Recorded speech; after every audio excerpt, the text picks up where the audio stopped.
ایک بھائی نے کویشچن کیا ہے کہ کیا مونچھیں نہ کٹوانا گناہ ہوتا ہے یا صرف بہتر ہے نہ کٹوائیں تو کوئی حرج نہیں؟ دیکھیں دو طرح کی صورتحال ہے۔ ایک تو یہ کہ مونچھیں اتنی بڑی ہوں کہ یہ جو لب ہیں ہمارا اوپر والا ہونٹ اس سے آگے، یہ کنارہ جو ہے اس سے آگے آ جائیں، اس طرح کہ جب آپ پانی پیتے ہیں تو پانی میں بھی جائیں، ایسی مونچھیں رکھنا تو مکروہ ہے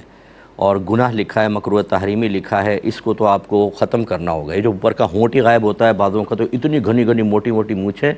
اور اسی میں پانی پی رہے ہیں، دودھ پی رہے ہیں، چائے پی رہے ہیں، وہ گندے بال اس میں سارے جراثیم آ کے جم جاتے ہیں، پھر وہ پانی میں جاتے ہیں، لیکن کوئی پرواہ نہیں ہوتی، تو یہ غلط صورتحال ہے، یہ تو نہیں ہونا چاہیے۔ ایک ہوتا ہے اس سے اوپر کی یہاں کی یہ مونچھیں موٹی ہوں، تو اس میں سنت یہ ہے کہ بالکل مثل بھاؤں کے کرنا، یعنی بالکل باریک باریک کرنا،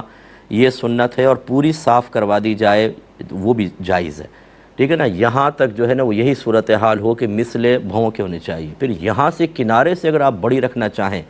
تو اس میں کوئی حرج نہیں ہے، بلکہ حضرت عمر فاروق رضی اللہ تعالی عنہ کی جانب منسوب کیا جاتا ہے کہ آپ نے ایک بڑی بڑی مونچھیں رکھی ہوئی تھی، وہ چونکہ مجاہدین تھے تو ایک اس سے ہیبت طاری ہوتی تھی، تو اس وجہ سے وہ صحیح